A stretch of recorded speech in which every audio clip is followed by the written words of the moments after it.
Bom, a gente já está gravando, vocês podem colocar o nome de vocês, certo?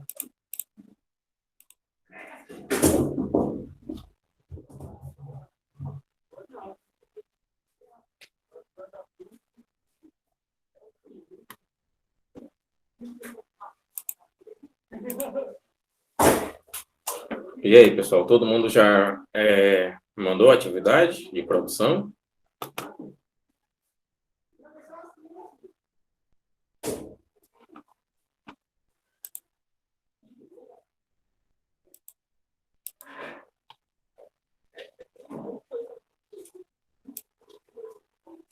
Sobre o tema, pessoal, estava muito complicado. Encontraram dificuldade naquele tema? Ou deu para fazer tranquilo?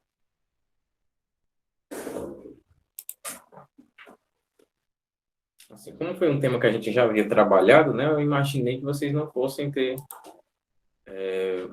muitas dificuldades, né? E eu acredito que não tenham tido grandes dificuldades mesmo, né? Mandou com medo? Que conversa.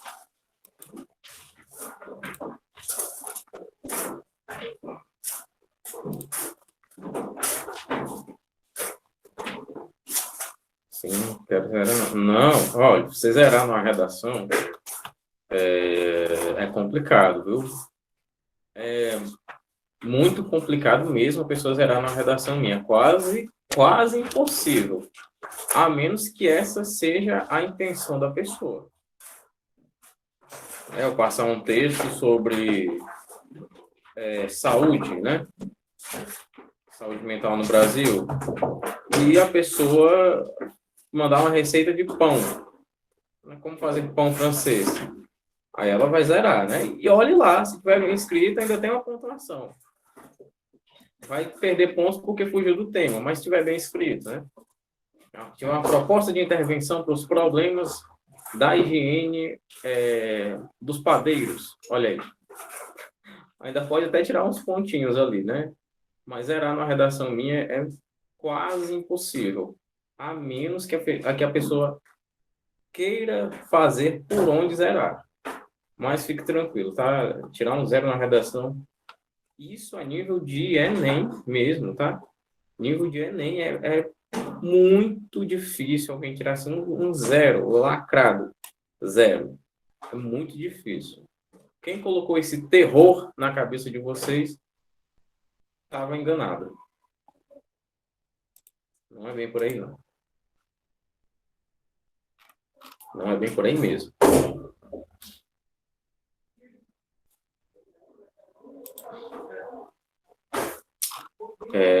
Bom, hoje eu fiz uma atividade bem mais levinha, tá bom?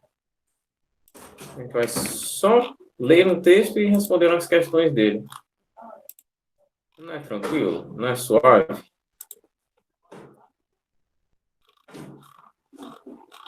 Inclusive, eu vou colocar essa atividade no Google Sala de Aula, né? Como sempre, tá bem? Não vai ser nada extremamente complicado, não. A aula vai ser até rapidinho. Eu acho que eu vou apresentar a leitura aqui para vocês.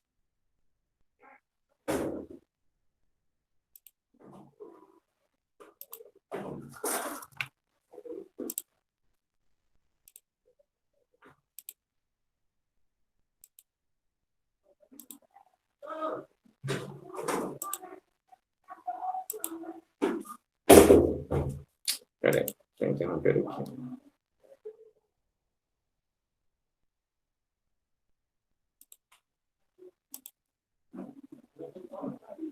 Assim vai ficar melhor.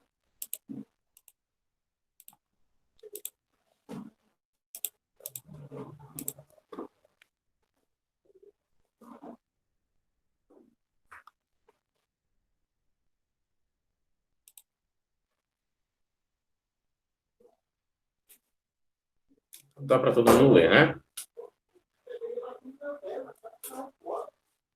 Acho que dá para todo mundo ler.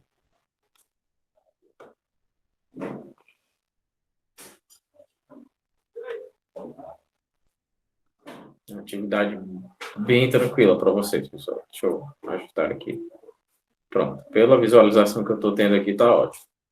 Então, vamos lá. A lenda do ipê. O ipê, todo mundo sabe aquela árvore bonitinha, né? Roxa e amarela, né? Tem um roxo e tem um amarelo. Naqueles tempos, o inverno estava estava nos seus últimos dias. E todas as árvores da floresta estavam começando a florescer. Somente os ipês continuavam sem flores.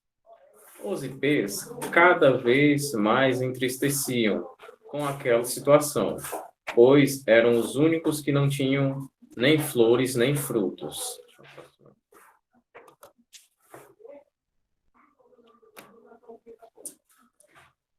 Então, os amarelos, canários da terra, perceberam a tristeza dos ipês e resolveram fazer seus ninhos somente nos galhos de um dos ipês. E ninhais também foram feitos pelas araras vermelhas e azuis, e os sanhaços em outro, as garças brancas em outro, as ciaciras em outro, e num outro ipê menos imponente foram os periquitos, jandaias, maritacas e papagaios. Os ipês ficaram muito felizes e resolveram pedir aos deuses que lhes dessem flores como forma de agradecimento aos canários da terra e a todos os outros pássaros da floresta pela alegria que tinham levado a eles. No dia seguinte, dizem, sob o mais belo céu azul, que aqueles sertões já conheceram os ipês florescerem em várias cores. E cada um dos ipês se vestiu nas cores e matizes dos pássaros que os haviam, aliás, adotado. Quando tudo aconteceu, era agosto. E assim, desde então, os ipês têm florescido nos meses de agosto e setembro. O principal que a gente nota aqui, nesse texto, vamos lá. A princípio, o título do texto já diz qual o seu gênero, né? É uma lenda. Toda lenda, né, sua grande maioria, vem com o princípio de explicar algum fenômeno da natureza, né? Alguma coisa que até geralmente, antes da criação dessa lenda, não tinha uma explicação científica para esse fenômeno, como, por exemplo, a criação da chuva. Quando o homem não sabia explicar por meio da ciência como que se dava esse evento da chuva, ele resolveu fazer uma lenda para explicar isso, certo? O homem não sabia explicar o porquê de um eclipse, porque ele não tinha conhecimento científico para isso. Então, ele resolveu fazer uma lenda para explicar como que isso acontece. Certo? Esse é o princípio fundamental da lenda. Ela vem para explicar alguma coisa que é natural, que é comum, né? Como, por exemplo, o nascimento de uma árvore, o dia, a noite, o sol, o vento. Vem para explicar coisas que são naturais de uma maneira mágica. A gente pode até dizer assim, a lenda parte do pensamento mágico. E sim, muitas dessas lendas eram levadas bem a sério, tá certo? Só que à medida que a ciência foi avançando, as lendas foram morrendo, deuses foram morrendo, como por exemplo Thor, como por exemplo Zeus. Em diferentes culturas se imaginava que o fenômeno dos raios e do trovão era atribuído a esses deuses, né? Hoje não, a gente sabe que são precipitações elétricas na parte baixa da nuvem, que acumuladas são atraídas pelas precipitações elétricas do solo, né? O positivo com o negativo, né? Ou o negativo com o positivo. E assim os deuses foram morrendo, né? A ciência foi avançando e o homem soube explicar essas coisas e acabou que não houve mais a necessidade de essas explicações divinas acontecerem. Mas as lendas ainda são literaturas extremamente importantes para que a gente venha a saber, para que venhamos a conhecer um pouco mais sobre a formação dessas civilizações que, sim, acreditavam e cultuavam essas lendas. Há também o seguinte, algumas lendas foram criadas já até bem recente, né? Basicamente com o princípio da literatura infanto-juvenil, né? A literatura infantil, a literatura juvenil vem para trazer essa brincadeira, essa provocação com o imaginário das crianças. Então, há, sim, algumas lendas que são criadas para explicar uma coisa que a ciência já está explicando, apenas para que possamos trabalhar essa literatura com as crianças.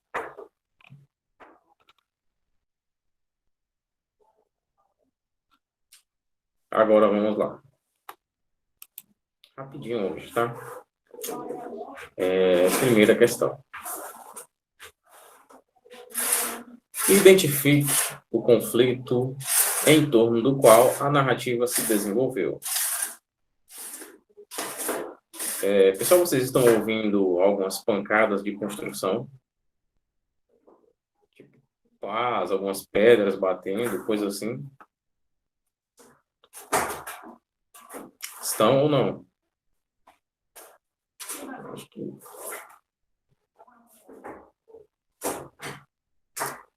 Tá muito alto ou, Gisele, está atrapalhando a aula? Tem a necessidade de eu ir para outro ambiente?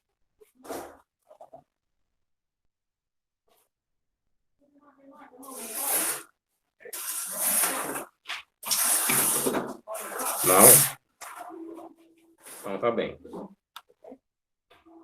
Então vamos continuar. Primeira questão. Deixa eu apresentar aqui que é mais vantajoso. Gente, não me levem a mal, mas está faltando algumas pessoas colocarem o nome, tá bom? Quem ainda não colocou, coloque o nome, tá bem? Que isso aqui é a presença de vocês. Quando você deixa de colocar o nome, inclusive está faltando gente, olha. Deixa eu ver. Cadê a Ingrid? Cadê o Ítalo? Deixa eu ver quem mais. O Alberto. Eu ia perguntar por você também. Evelyn Paz, Julia Evelyn, tá aqui, tá aqui. Cadê a Letícia? Letícia Freitas. Deixa eu ver quem mais. A Lívia tá aqui. A Johanna. Gente, tá faltando algumas pessoas. Foram fazer a produção ainda, é? Quer dizer, se bem que o prazo é até as 5, né? Bom, deixa eu apresentar aqui para vocês.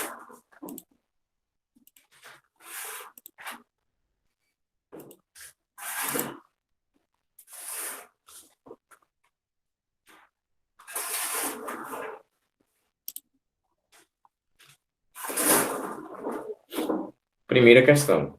Identifique o conflito em torno do qual a narrativa se desenvolveu. Não tem nem como explicar de outra maneira isso aqui. Tem uma problemática nesse texto, e é em torno dessa problemática que o texto se desenvolve. Você vai me dizer que problemática é essa, que conflito é esse, tá bem? Segunda questão. Assinale a alternativa em que se registra a personificação. Somente os ipês continuavam sem flores. Os ipês cada vez mais entristeciam com aquela situação. E ninhais também foram feitos pelas araras vermelhas e azuis, e os sanhaços em outros. Os ipês têm florescido nos meses de agosto. Agosto e setembro. Vamos lá, pessoal. As questões aqui são só objetivas. A gente pode resolver essa atividade aqui, exceto a primeira, E até que pode resolver a primeira também. Segunda questão, pessoal, ela pede que você diga onde há uma personificação. Ou seja, vai ser uma coisa que é inanimada no mundo real, mas que aqui está lhe sendo atribuída uma característica de gente, né, de pessoa, uma personificação. Você vai me dizer onde que está ocorrendo isso. Alguém se arrisca a dizer? Sara, Gisele, Lívia, Evelyn, Alberto, Patrício, Arthur. Vamos lá, pessoal. Ian, João Lucas. Item B. Item B. Vamos ver aqui, né? Vamos ver. Os IPs cada vez mais se entristeciam com aquela situação. Entristeciam, né? A árvore não se entristece. Então, essa aqui está meio que óbvia. Item B. Né? Item B está correto. Item B. Ok? Já vão marcando, pessoal, no caderno, que é para quando vocês pegarem a atividade para corrigir, já terem feita, já. Tá certo? Façam aí de lápis no caderno de vocês. Exercício de produção, bote o dia de hoje, tá? Dia 20/7. E vai só colocando questão 2B. Porque essa atividade vai estar no Google Sala de Aula, tá bem? Então, quando você for copiar, porque eu quero que você copie o texto também, para me devolver a atividade, você já vai ter resolvido. É um trabalho, ao menos que você...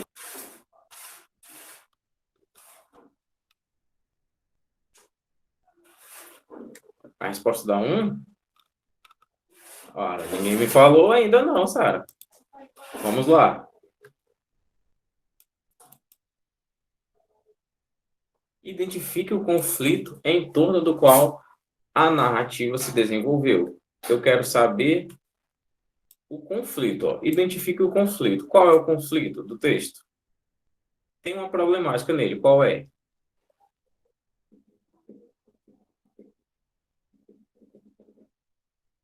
Alguém se arrisca?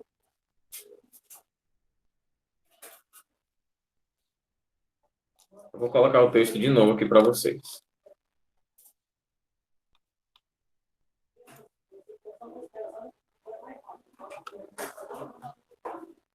Esse é o nosso texto. Olha, Gisele, é o seguinte.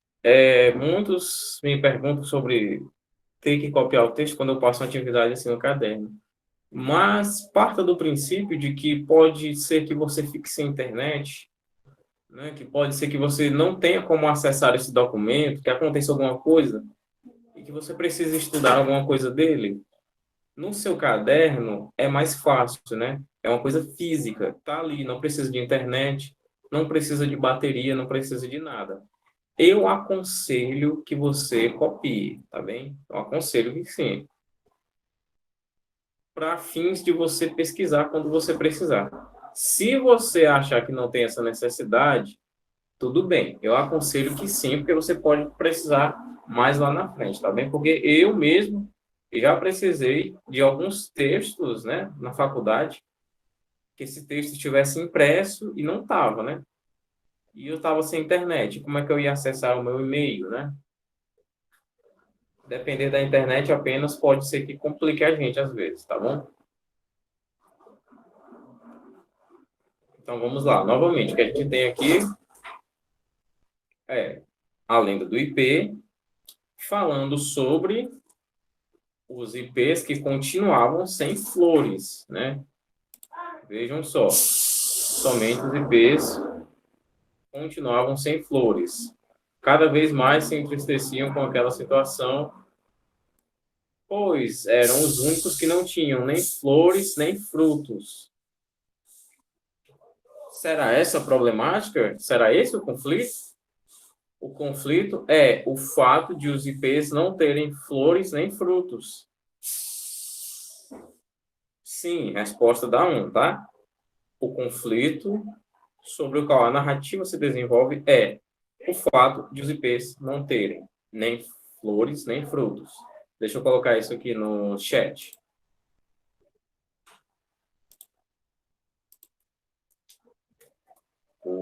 primeira, né? Primeira, vamos lá.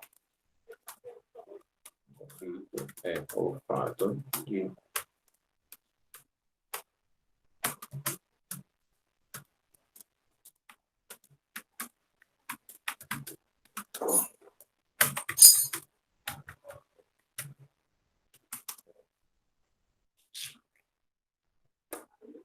prontinho. Vamos lá, agora, terceira questão. Resposta da 1 aqui, tá?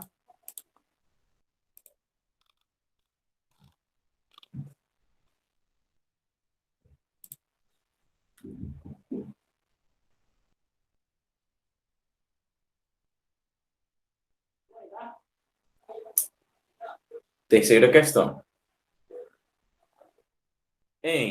Pela alegria que tinham levado a eles, a palavra sublinhada refere-se aos.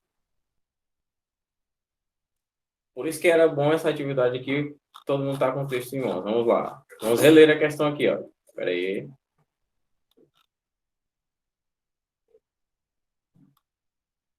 Guardem a questão, olha.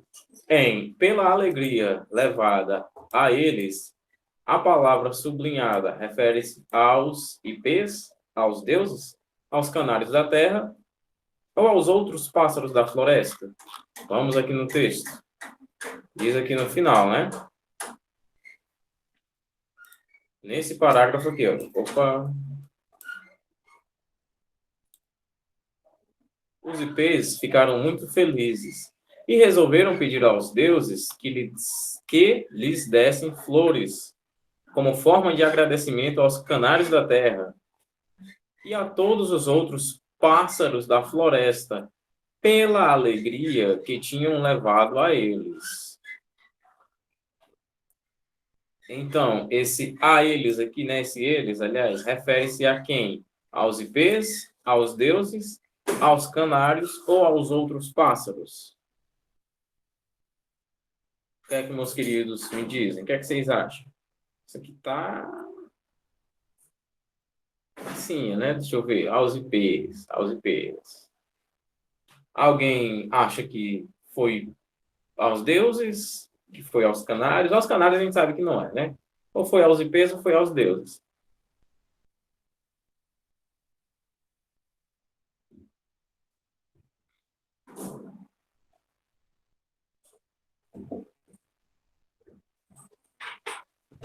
Vamos lá. A gente tem aqui o primeiro indicador, né? Aliás, a gente tem aqui o segundo indicador que pluraliza o negócio, né? Lhes dessem flores como forma de agradecimento aos canários da terra e a todos os outros pássaros da floresta pela alegria que eles tinham levado a eles, né? Levado a eles quem? Aos ipês, né? No dia seguinte, olha, a gente até vê aqui que os ipês floresceram em várias cores. E, claro, não podiam levar flores para os pássaros, né? Claro que era para os ipês. Então, terceira questão é item A.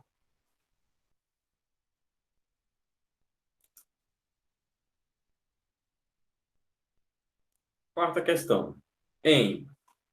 E cada um dos ipês se vestiu de cores e matizes dos pássaros que os haviam adotado. O termo destacado poderia ser substituído por. A gente quer trocar, olha, matizes por algum desses termos aqui. Aqui já complicou um pouquinho. Ou não, dá para ir tranquilo.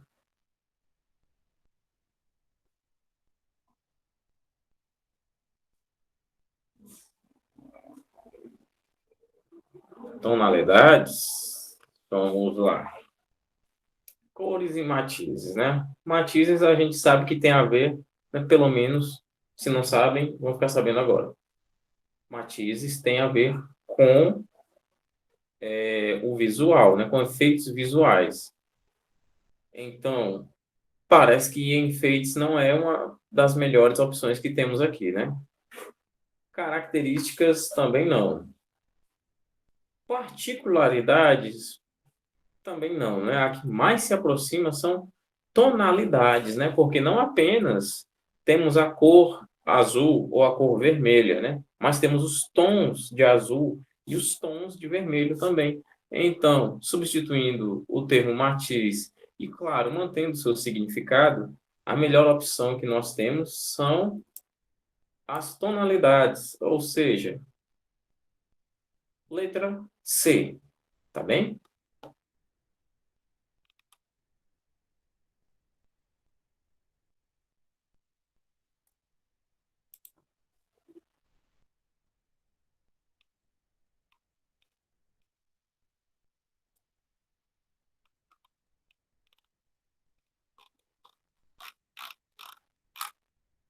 Eita, o que eu fiz da minha vida? Peraí.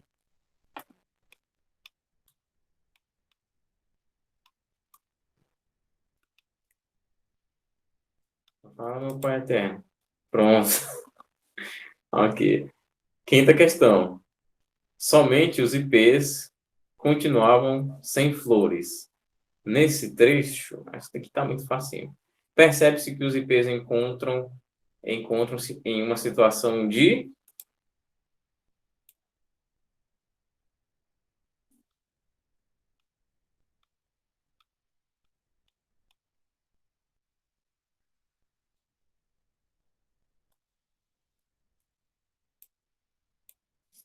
exclusão, né?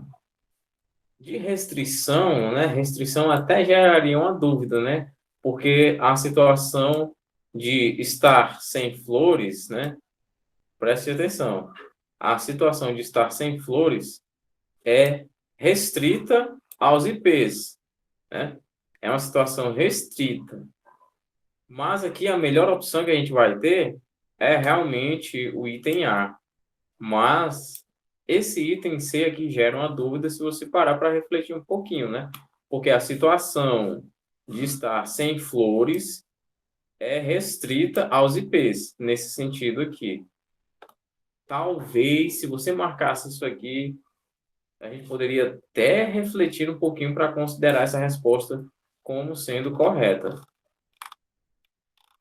Não tenha dúvida que sim.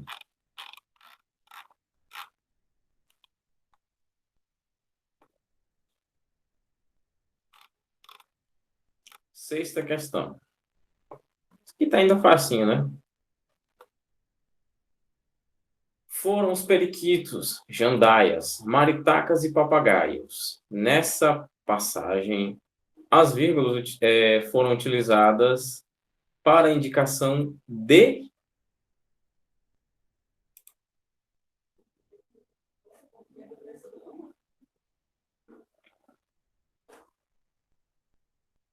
explanação, exemplificação, inserção ou enumeração.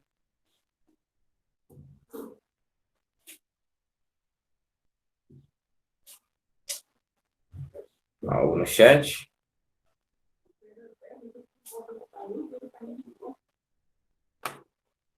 Rapaz, é só a Sara mesmo.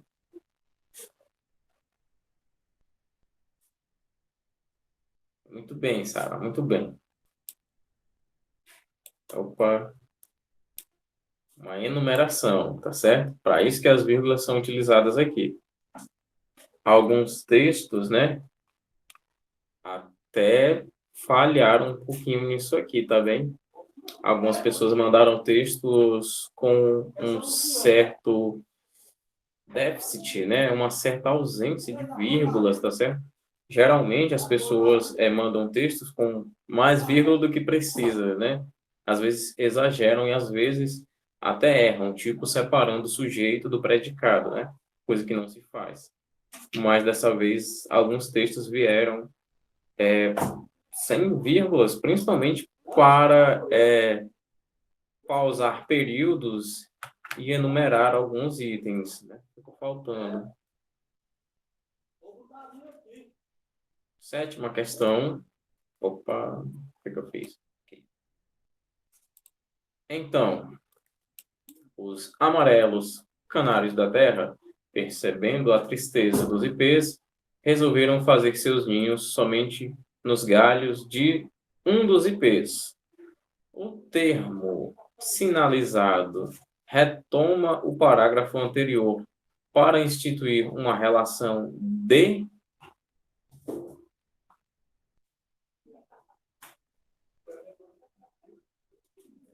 continuidade, consequência, causa ou condição.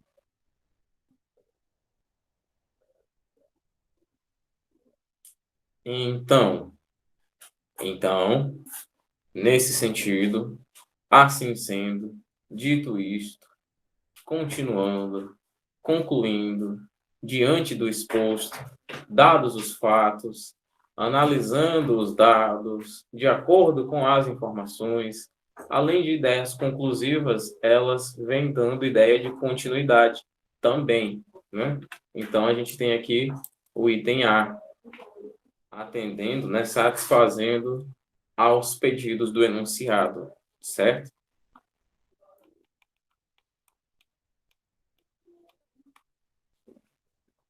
Oitava questão. No contexto da sentença, os IPs ficaram muito felizes. O termo destacado exerce função de... É uma enrolação medonha, mas é assim que é a nossa língua portuguesa. Maravilhosa. Essa daqui realmente, botar uma questão de sintaxe foi para fechar com chave de ouro. Vamos lá, pessoal. Felizes, né? É o quê? É adjunto adnominal? Do ladinho do nome? Muito é nome? É o quê? É complemento verbal? Ou seja, objeto do verbo é predicativo do sujeito? Ou seja, característica do sujeito dentro do predicado? Ou é adjunto adverbial? O que é que vocês me dizem? Vamos lá, Sara. Acertou tudinho. Essa aqui não pode errar, não.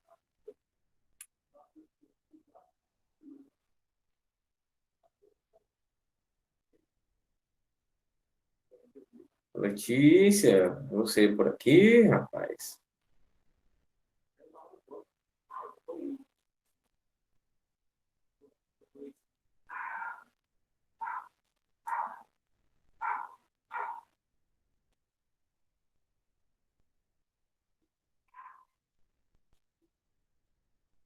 Não tinha lhe visto aqui ainda.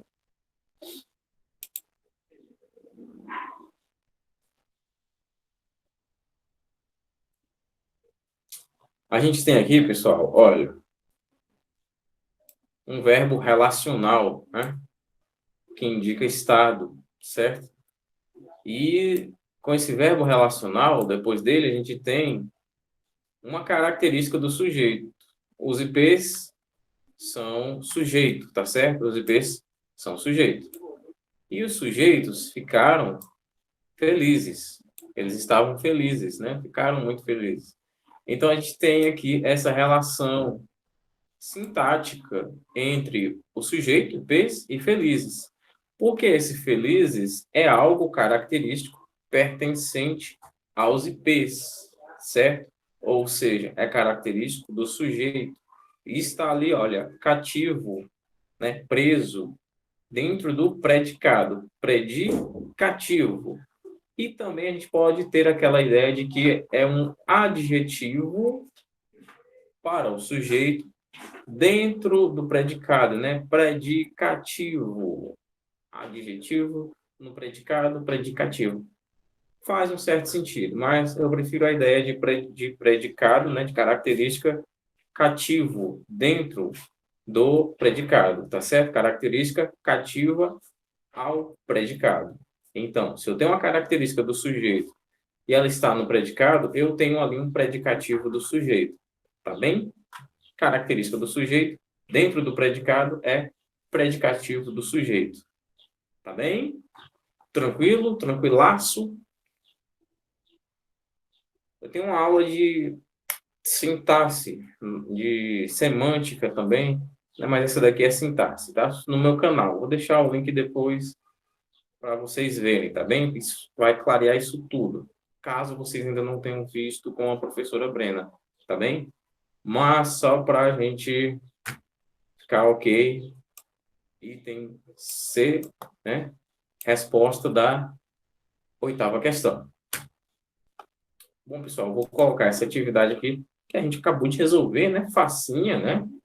Muito fácil, simples, tranquila.